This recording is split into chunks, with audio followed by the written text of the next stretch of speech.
दाबलं ते काय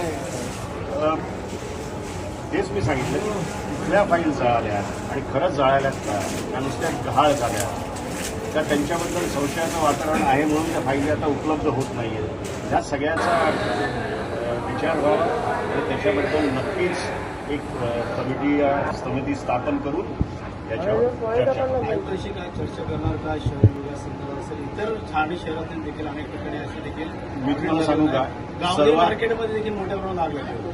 साहेब असं आहे की सर्वात भ्रष्ट जर कुठलं डिपार्टमेंट या महानगरपालिकेत असेल तर ते शहर विकास आहे. त्यामुळे खऱ्या अर्थाने चर्चा तर या महानगरपालिकेत झालीच पाहिजे, पण महासभेमध्ये चर्चा होऊ शकत नाही. आमचे नगरसेवक बिचारे सकाळपासून येऊन बसतात, प्रामुख्याने विषय मांडतात, पण त्यांची चर्चा कधी होताना दिसतच नाही. मंजूर मंजूर मंजूर असं करत 300 प्रकरणं क्लिअर होतात. त्यामुळे कुठेतरी ठाण्याच्या नागरिकांना विचार करायची वेळ आलेली आहे.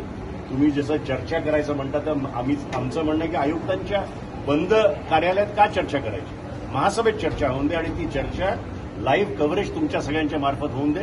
ठाणे शहरातल्या नागरिकांना कळून दे की कसा कारभार या महानगरपालिकेत चालू आहे. गावदेवी परिसराच्या ठिकाणी परिसरात किती महत्वाचे ऑडिट करणं पाहिजे असं उत्तर देखील मिळतं. साहेब, ऑडिट करणं फार गरजेचं आहे. पहिले म्हणजे ना, फायर सेफ्टीचं तुम्ही ऑडिट केलं पाहिजे.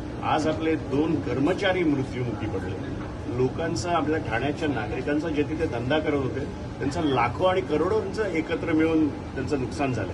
त्यामुळे ठाण्यातल्या सगळ्याच वास्तूंचं जे महानगरपालिकेच्या मालकीच्या आहे त्याचं ऑडिट झालंच पाहिजे.